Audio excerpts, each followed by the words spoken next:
Ever feel like success seems a little more expensive for you than it does for everyone else? Like you're doing everything right. You're building the business, juggling the roles, playing the game, and yet you're still coming up short? Well, that's not in your head. It's actually real. And today's guest, Anna Gifty, is here to prove it. Anna is a Harvard-trained economist and the author of The Double Tax, a bold new book that breaks down the invisible costs women, especially women of color, pay just to participate in society.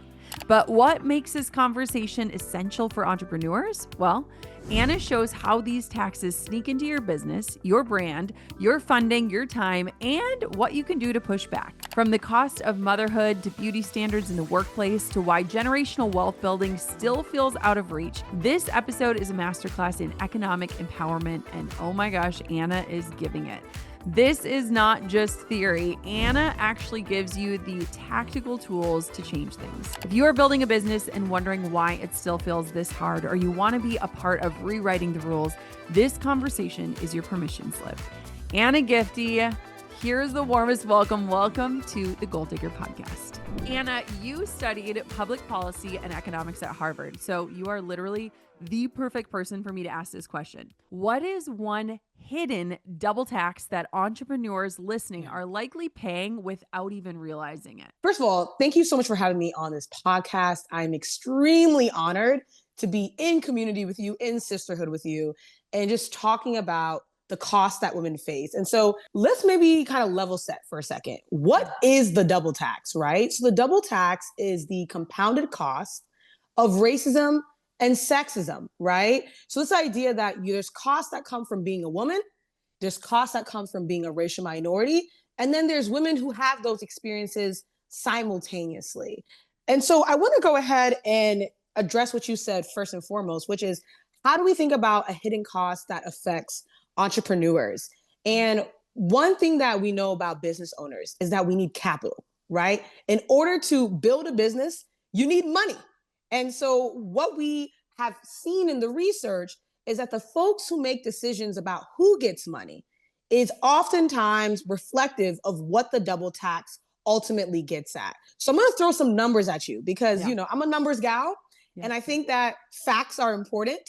And so according to Forbes, we know that white men make up 30% of our national population, right? But they make up 58% of venture capitalist investors. So let me translate that for folks who might not be familiar with sort of finance speak. This idea of the individuals who actually decide whether or not you get those dollars into your business are disproportionately white and disproportionately male, right?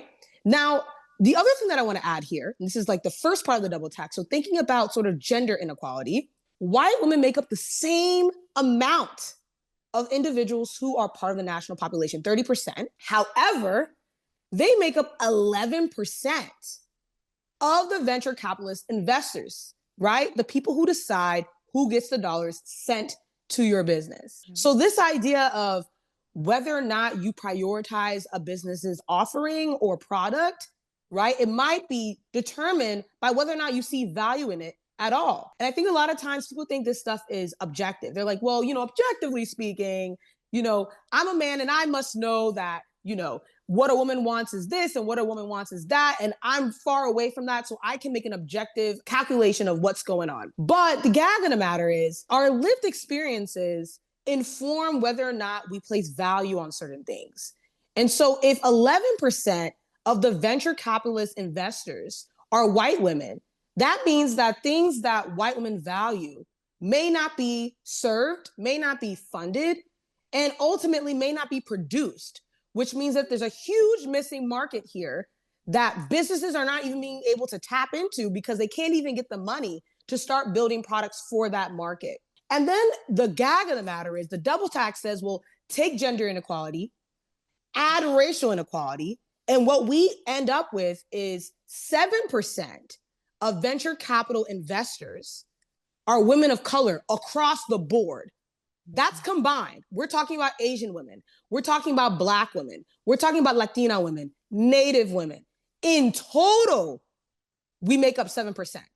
So now think about it. If we're missing a chunk of the market for white women, and we then take it to women of color, we're missing another chunk of the market, money is being left on the table, not just by the venture capitalist investors who could be making a buck, but also by those who hopefully will be served by the products that are created by these women entrepreneurs, by these women business owners. And so that's why it's extremely important to think about, how does the double tax show up in business? It shows up in business by the underrepresentation that shows up in who gets capital and why, but also shows up in how that underrepresentation has a domino effect on who gets served and ultimately what gets produced for society. I mean, I have heard those stats thrown around, like you Yeah, said. And when it's broken down, you not only think about the top end, right? Who's making the decisions, that's right. but you also think about the actual product market and what's even born, right? Like, how is a Listen, product in a business born? And it's interesting too, because then it is that domino effect of like, there aren't even absolutely. products created for people who need them You that got it. could be successful businesses. It's like missed opportunities across the board. And one thing I want to give an example for Yeah. is, let's think about, when you're going into a building, there's steps sometimes, and then there's ramps. Mhm. Ramps were created with disabled people in mind. But let's say you have a limp in your leg one day. Are you taking the steps or are you taking the ramp? So this is an example to illustrate that something that was created with certain groups in mind actually serves everyone Mhm. at the end of the day.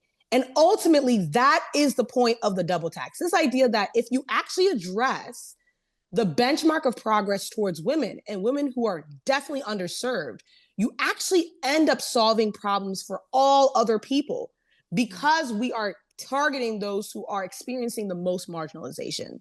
I was at lunch the other day with a friend, and we Yeah. got into this discussion about how it's really interesting that oftentimes women are taught to admire and respect men and women, right? Yeah. But men are often Yes. not taught to respect and admire women. And Exactly. we were talking about it because it was fascinating. And I see it a lot of times in different business rooms, even a Right. business book. I was listening to a business book the other day, brilliant book, not going to name it. And every example they gave was a white man. And it was Uh-oh. just interesting to me. It's like you don't even see the gap, right? It was just a really interesting discussion that I had with my friend of like, isn't it fascinating that we don't raise boys to look up to Hmm. women as leaders and thought leaders and innovators and inventors? The gap is everywhere, in funding, in ideology, in admiration. It's just That's fascinating. right. How did you start studying this? Like what Yeah. was your path? Because you're so passionate. I'm like, tell me Thank you more. so much. Well, I want to address what you said really Yeah. quickly before I jump into the Yeah. path. That's kind of why I found it odd when we started hearing conversations about we need more male energy in the workplace. Because as someone who has just written a book about the cost that women face, I said, No, more male energy. we got enough of that. We got enough of that. You know what I'm saying? Yeah. We know from the stats that the top 10 paying career paths are disproportionately white and male. Mhm. We're talking at least 52% of the individuals in the top 10 paying career paths are white men. Mhm. So when I'm looking at, small incremental changes that are happening for women of color, for other groups that are marginalized, my immediate thought is, so because you had to share a crumb of your success, now everybody's crashing out. That's crazy. You know what I'm Mhm. saying? So I Mhm. wanted to just note that I think what you're making a point about is very true. This idea of Yeah. who's the face of leadership and how does that trickle down to the kind of decisions that we make, not just in our everyday, but across society. So to Mhm. your point about your question about how did I get into this, I'm going to take it back a little bit, if you don't mind, if Oh, you'll indulge shoot. me. Yeah. Yeah, let's go. So I grew up in, low income housing, kind of like a rent stabilized neighborhood in Maryland, but I was in the wealthiest county, right? So it's like low income housing, wealthiest county. And this meant that I was eligible for Head Start. So for those who don't know, Head Start is a program for low income families' children. It provides like pre-K, kindergarten preparation, et cetera, et cetera. An opportunity of a lifetime started knocking on our doorstep shortly after. So right around the time I was getting ready to graduate, the county instructed a new private school that was being built that they had to award a single full scholarship to a student at Head Start.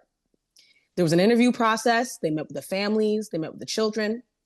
And my family and I were selected for that full scholarship. What that meant is that I had the opportunity to go from a very familiar background of, people are dealing with the same problems, people are dealing with the same economic reality, to a completely new experience where I heard the word cul-de-sac for the first time. I saw a lot of folks, right, with the playgrounds and the play sets that I saw on TV in their own backyard. Yeah. This idea of people having soccer practice and being able to go on vacation, that was very foreign to me.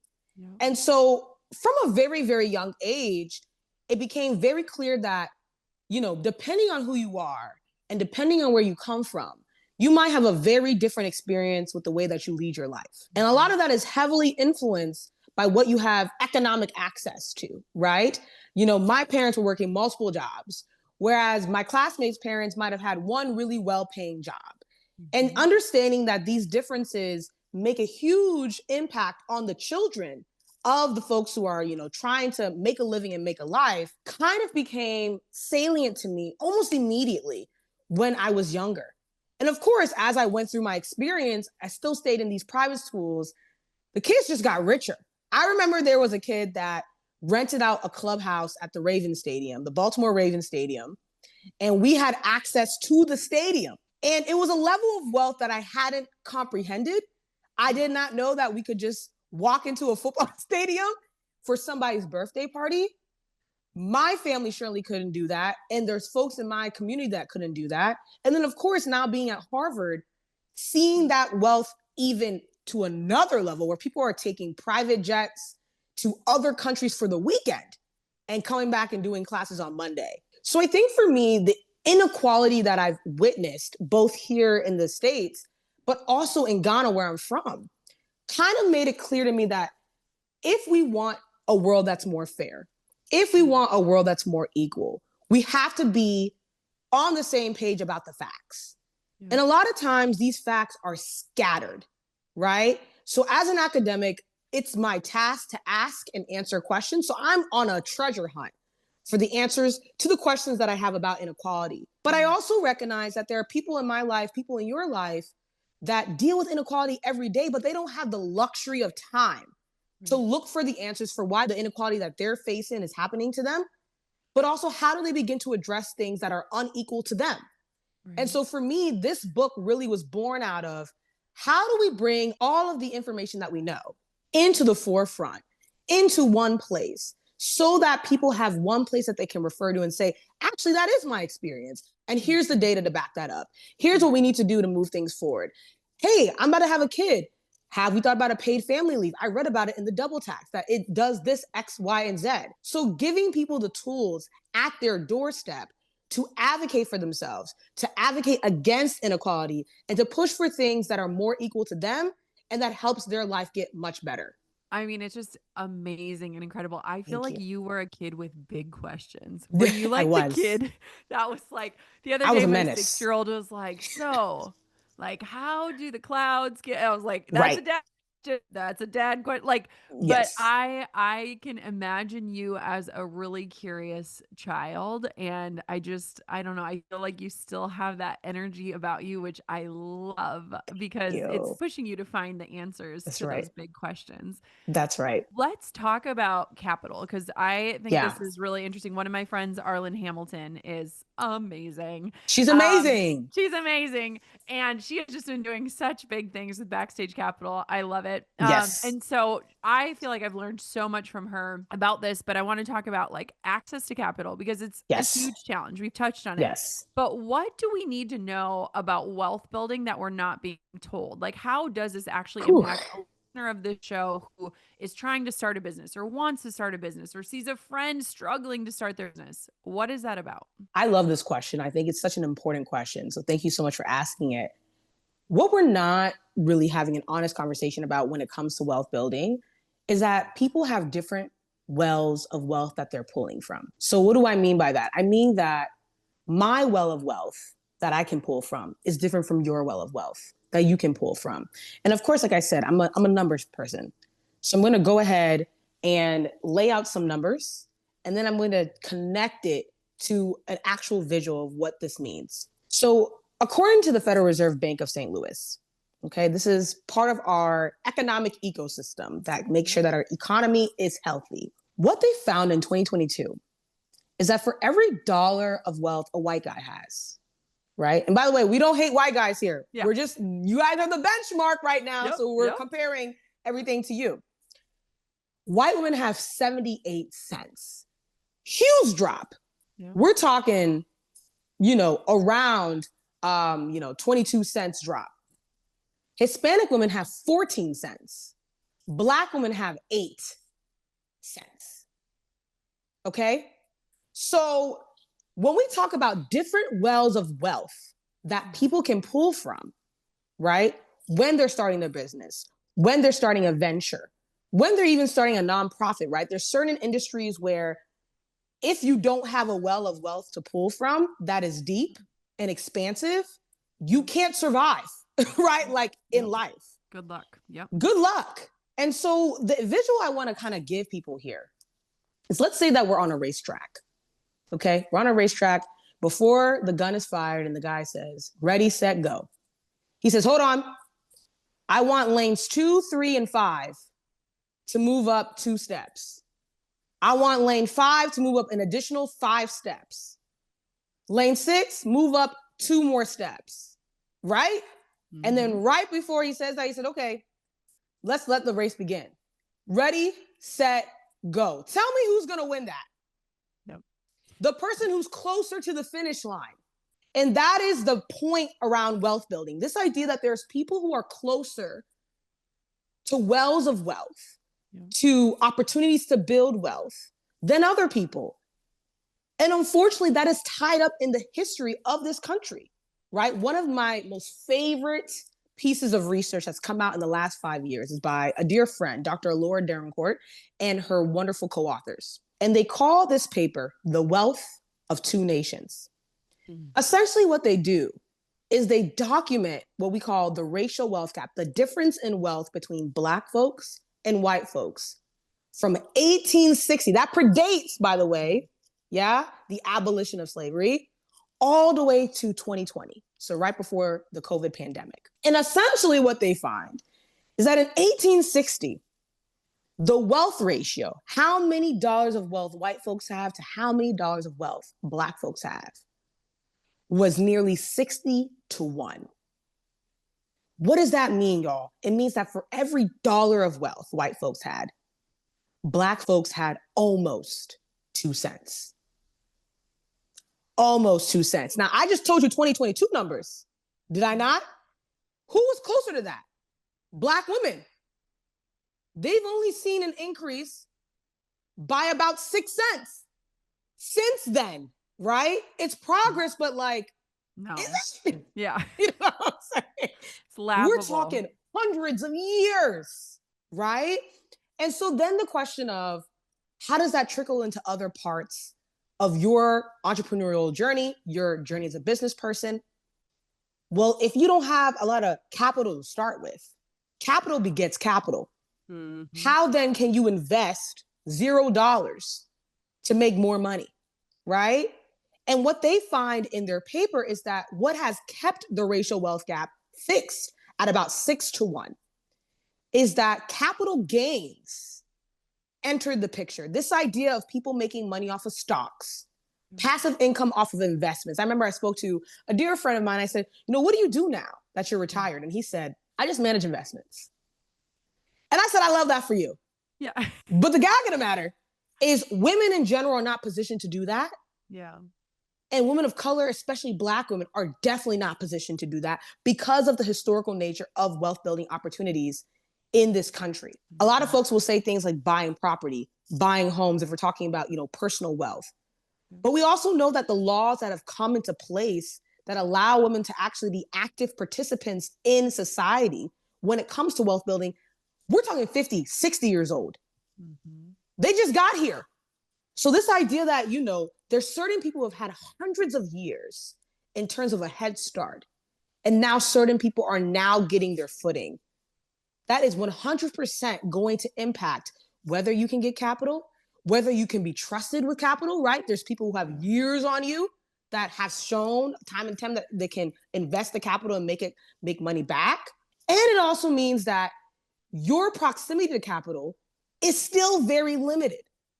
Right. And so I think there's a lot of people who beat themselves up of, oh my gosh, why am I not able to, make $1 million in revenue or have $100,000 in profit? Perhaps it's because of the well of wealth that you even get to pull from. Yeah. Folks forget, like folks like Jeff Bezos and, Bill Gates have parents who had wealth. That is what allowed them to take time from their jobs and build their business. So the antidote to that, in my opinion, is to get in community. If you can't get individual wealth to push you forward, get collective wealth. Start pushing into that. Yeah. Pool resources. Use that as a catalyst. Because no one is self-made here. And that's probably going to be the last thing I mention on our podcast today. But no one is self-made. Yeah. Everyone started from something. So if you feel like you have nothing to start from, try to link arms with somebody who might and move things forward. Yeah. I love that. And I think there are some amazing pioneers out there who are helping that process. Absolutely. Ushering it in with love and resources, which is exactly what we need. That's you right. Kind of touched on this, and I want to go even deeper on it because one thing that I love that you're passionate about is this role of caregiving and how beyond capital, caregiving also disproportionately impacts women's earning potential. And so, I'm a mom, I'm juggling motherhood. I have a lot of support with my sweet husband.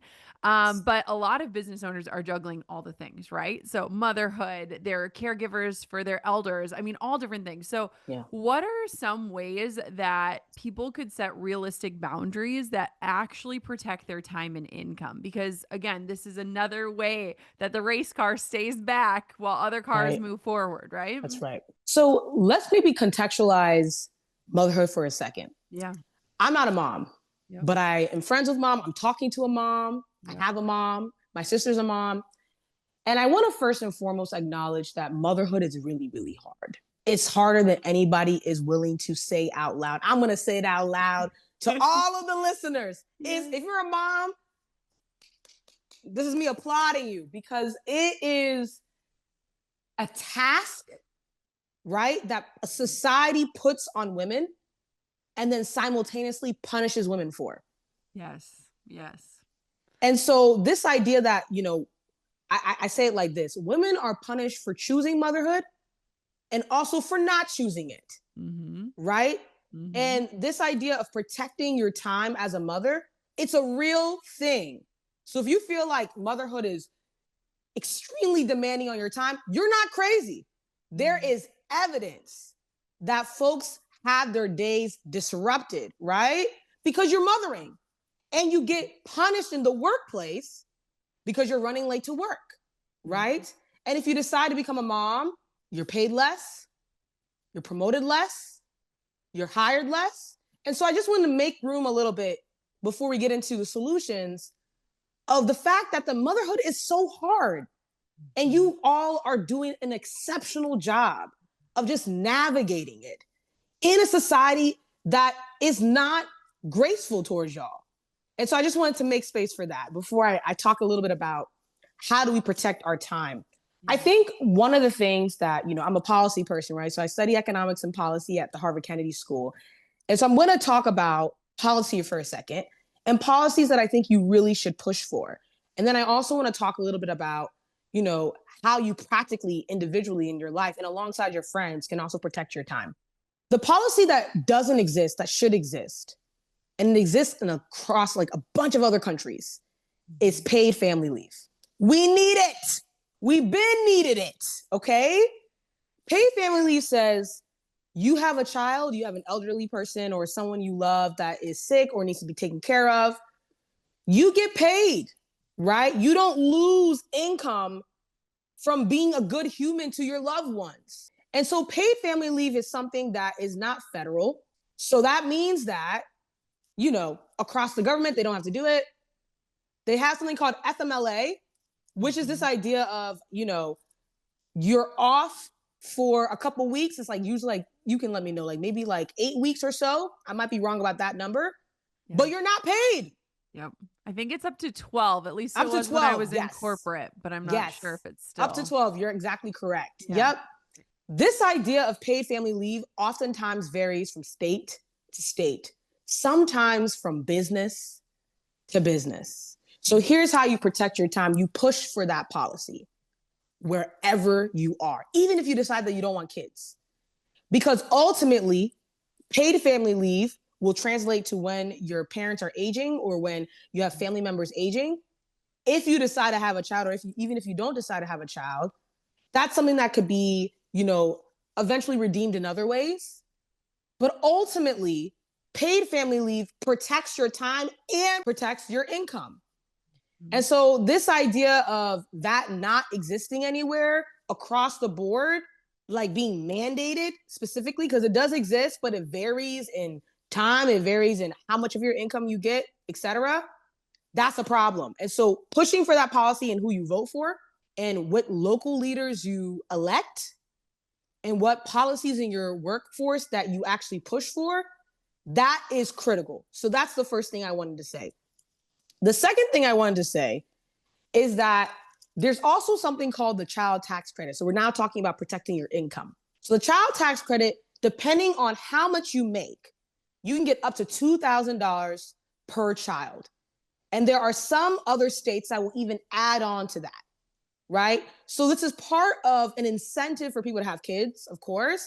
Yeah. But in other countries, this is actually just part of the national policy. If you decide to have kids, the government will give you money to help raise those kids, right? So we're talking about income being protected here.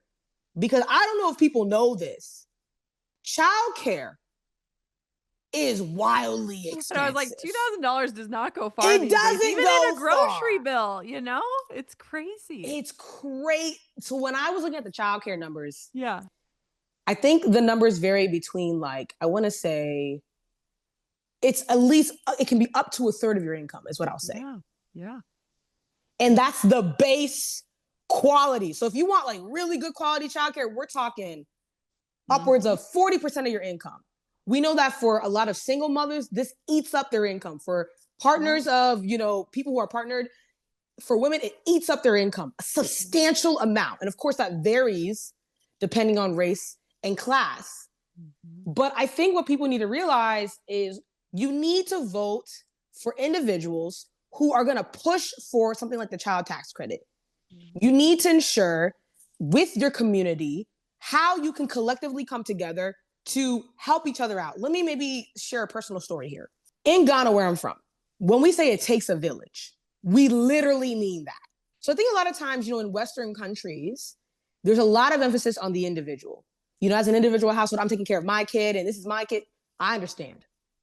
But if you go into other parts of the world, amongst the global majority, it's aunties, it's uncles, it's neighbors, it's sometimes religious leaders, depending on how involved you are with a particular religion, right? It's older kids. And this kind of translated even when I was growing up. My parents would drop me off at aunties and uncles' houses. They would feed me. They provided free childcare because they knew that if they were in a similar situation, they could do the same. I think another way to protect your time and your income is to get in community with other women who are also business owners. And to say, how do we share this responsibility of not just being business owners that understand, what revenue is, what capital is, et cetera, but also understand the demands of motherhood as we're navigating the business landscape. So I would say those are some things practically, both from a policy standpoint, but also from an individual standpoint, that I believe can really help people protect their income and protect their time. I think it's so powerful. And my dream, Anna, yes, is for people to get back into community. I feel like we have gotten to be so separate that it is like we're all on these little islands. And I don't think that's how it's meant to be. I don't think motherhood is meant to be that way. I don't think entrepreneurship is meant to be that way.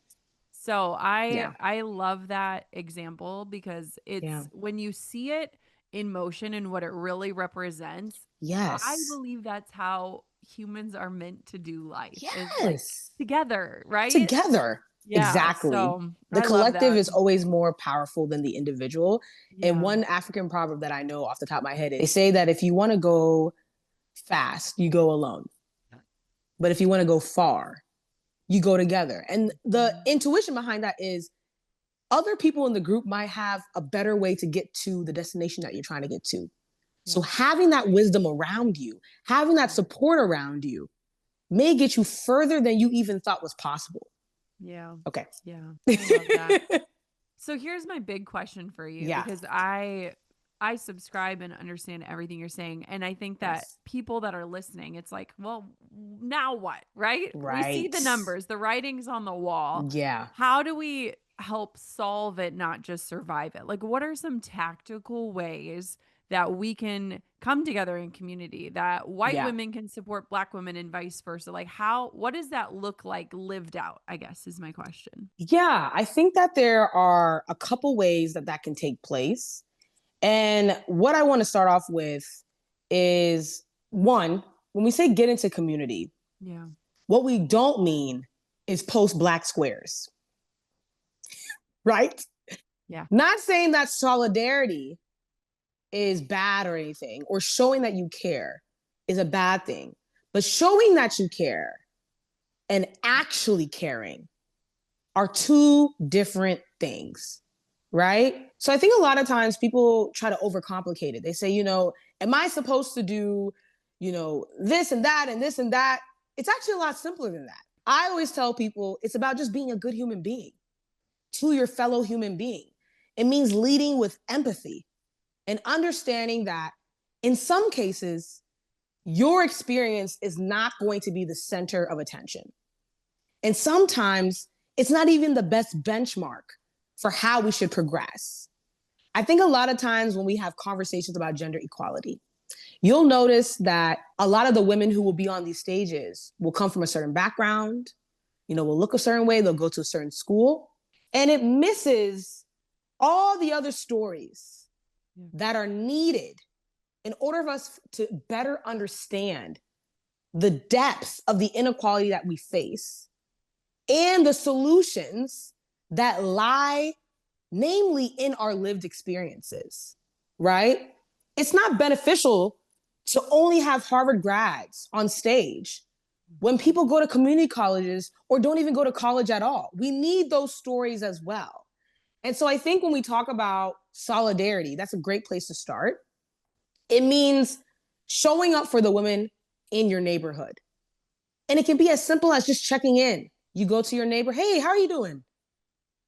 How's everything going? How are the kids? Is there anything I can help you with, right? Is there any way I can help support you? I also need some support, asking for support. Because I think a lot of times women are really afraid to ask for help. And a lot of that is because of the way that society has told us that, asking for help makes us look weak, right?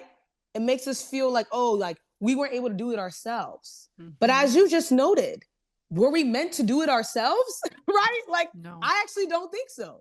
Yeah. So I think that, first and foremost, getting into community begins with really making sure that we hear everybody's story. And then the next step there is to actually act based off of the stories that we're hearing. So in the double tax, at the end of every single chapter, I have a section called Closing the Gap. I think it's kind of reckless to tell people a bunch of problems. Right. And then not offer solutions, right? Like, I'd it's a fire little you reckless. if you were on my team, Anna. I'd be like, don't come out here with all the problems. Like, let's figure this out. Let's figure this out. I love that. Right? And so, one thing that I want to note is there are a lot of solutions that are on the table right now. I'm going to name a couple of them. Yeah. Because I have to sort of dig into what we can do. One thing that I want to note here is for career paths, right? I'm talking to women who are in business. Yep. And what we need right now are people who donate and support programs, right, that increase access to job opportunities. So what do I mean by that? I mean, if you know that there's a women foundation in your state, I would donate some money towards it. Because these women foundations, what they're doing is they're taking all the money that you are bringing to them and they're doling it out to smaller entrepreneurs, people who are just getting started, right? As seed funding to get them on their feet. So when we talk about sisterhood, that's a great, tangible way to demonstrate that. Let me give you another one. The other thing that has been happening across the board is you're seeing a lot of anti-this policy, anti-that policy. And a lot of those anti-policies are directly targeting people like yourself, right? About 78% of the diversity seed funding that was awarded recently went to white women, actually, contrary to popular belief. And so that means that if they're attacking diversity funding, it's not just hurting me as a Black woman, it's also hurting you, or also hurting other groups of women. And this is kind of what we're talking about, how what happens to one group of women actually matters for all groups of women, right? They're targeting one group of women, but you end up being the one who also doesn't benefit from that policy being cut. So fighting hard to ensure that those policies stay in place. That can be through your vote, but that can be through direct advocacy, funding and supporting and volunteering at organizations that are directly fighting this. That's one way to also tackle it. The other thing that I want to note too, because we're talking about entrepreneurs, we're talking about business owners, is that we talked earlier about the venture capital space and how underrepresented women are and how underrepresented women of color are. Transparency is your best friend, okay? What do I mean by this? Talk to one another. I'm begging you, yes, right? Because you might have been getting one deal, but that might have gotten you out of another deal that you could have gotten. Yep. Right? And a lot of times this does vary across racial lines. It does vary across class lines. A lot of times, you know, I'm telling a friend of mine this recently, decisions get made on the margin, right? Based off of relationships. I know that's so cliche, but I'm telling you. It's real. It's very real. Very real. Very real. When we talk about admissions at Harvard, yeah, admissions at Ivy Leagues, it boils down to, you know, these two candidates are like, which one is more familiar to me, right? Either in where they went to their institution, you know, what kind of clubs they were a part of in high school. Was I part of the same high school clubs? And then when you get to the career ladder, that's pretty much the same thing that perpetuates. Transparency is your best friend, because if you're able to be in community and talk to people about the kind of deals you're getting, the kind of funding you're getting, one, you now have a pool of support that you can draw from. There's things that you might have not even known existed. Now you know it exists. But two, you actually lift up the tide for everyone, right? The rising tide that lifts all boats, because you've now set a new benchmark that everyone now has to abide by. If I say, for example, this is Jenna and I, we're both entrepreneurs. I got $1 million in my deal. And she says, I got 5 million. And we exchange that information. The next time I go and say, I'm pitching, I heard Jenna got 5 million. My product's actually quite similar to hers. Why are you benchmarking me at 2? Suddenly, that information becomes critical to the transaction, right?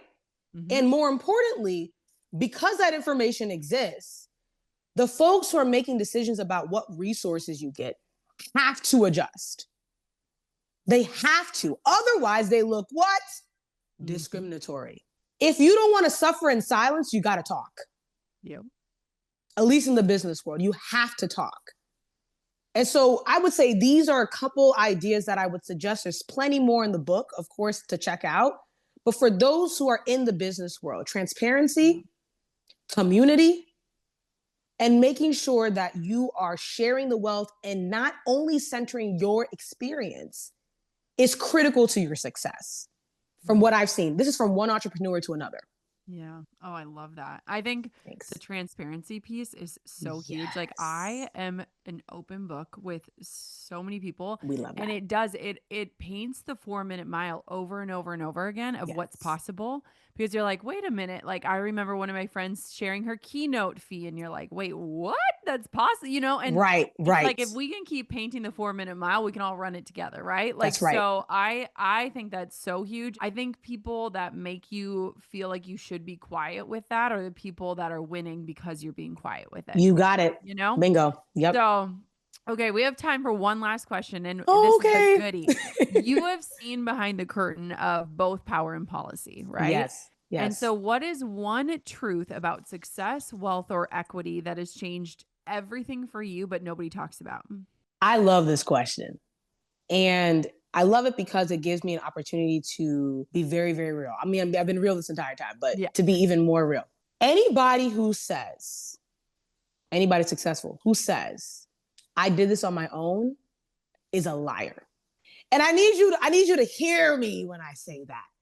They're lying to you because, I see self-made X, self-made Y. Let me tell you why that's impossible. Mhm. In order for them to have gotten on that cover, there needed to be an assistant that booked that meeting. There needed to be editorial. There needed to be makeup artists. There needed to be crew on site, photographers. At minimum, the coverage alone is not self-made. Yep. Okay. Yep. And so what I've learned is that there are people who will tout that lie because they want to take sole credit. They want to elevate their status. They want to say, oh, like you can't do what I just did. But I'm telling you right now, you get the right community around you, you might surpass them. In my experience, right, I'm 29 years old. A lot of people look at me and they're like, what is going on here? They're like, who is this person? I get it a lot, right? I just came from Essence Fest and, I've done a couple opportunities here and there. I spoke at the U.S. Embassy in Germany a couple of years ago, and I got to bring my dad, which was really fun. And people will look at my life and they say, how on earth are you doing this? And I said, I'm not. Mm-hmm.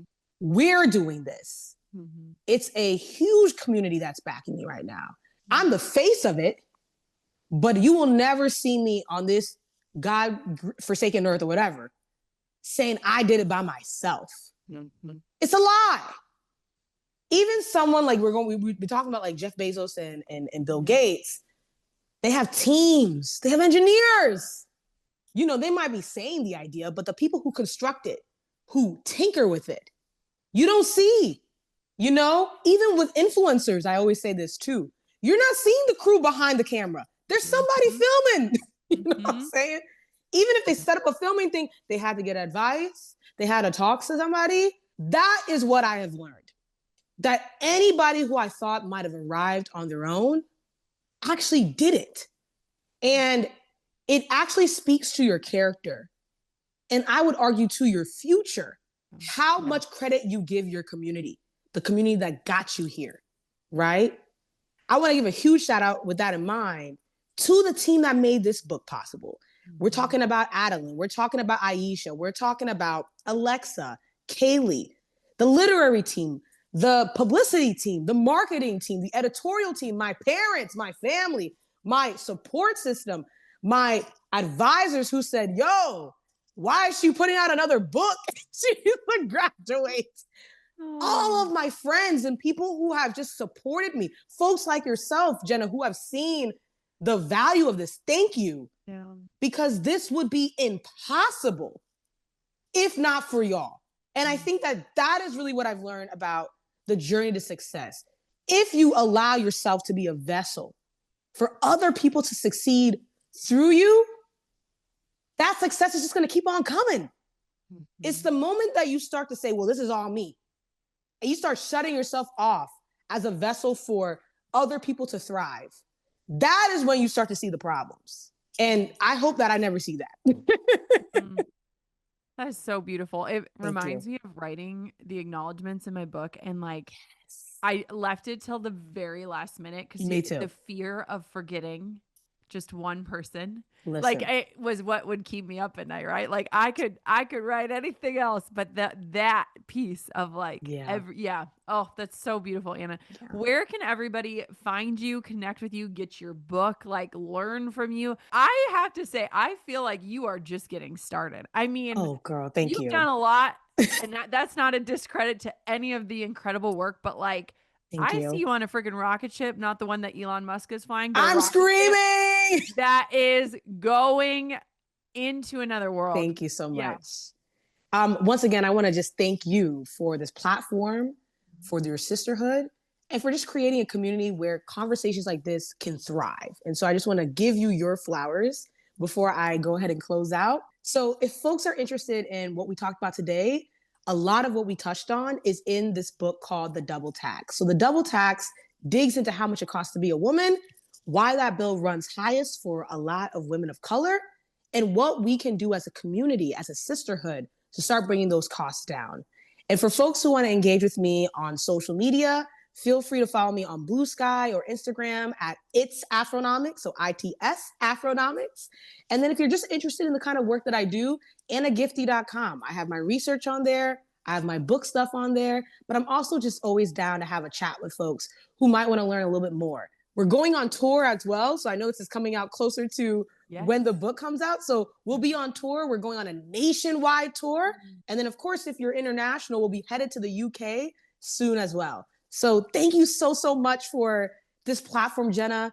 Thanks so much, Christy, for being behind the scenes. And thank you so much to everybody who's been listening to our conversation. I hope that it really touched you, and hopefully it leads you to support another woman who's nearby. Let me say, I have had a lot of guests on this podcast, and Anna is one of my favorites. She's exceptional. She's incredible. And the way that she breaks things down really helps you not just to have information, but to have useful information that you can take action on. I want you to go support her book. I want for you to go buy it and consume it. And I want for us to come together in community. Let's talk about the double tax and what we can do to help alleviate it. Let's talk about how we can change the rules that everybody's playing by. And let's continue conversations like the one Anna and I had today. Thank you so much for listening to this episode of the Goal Digger Podcast. Until next time, keep on digging your biggest goals.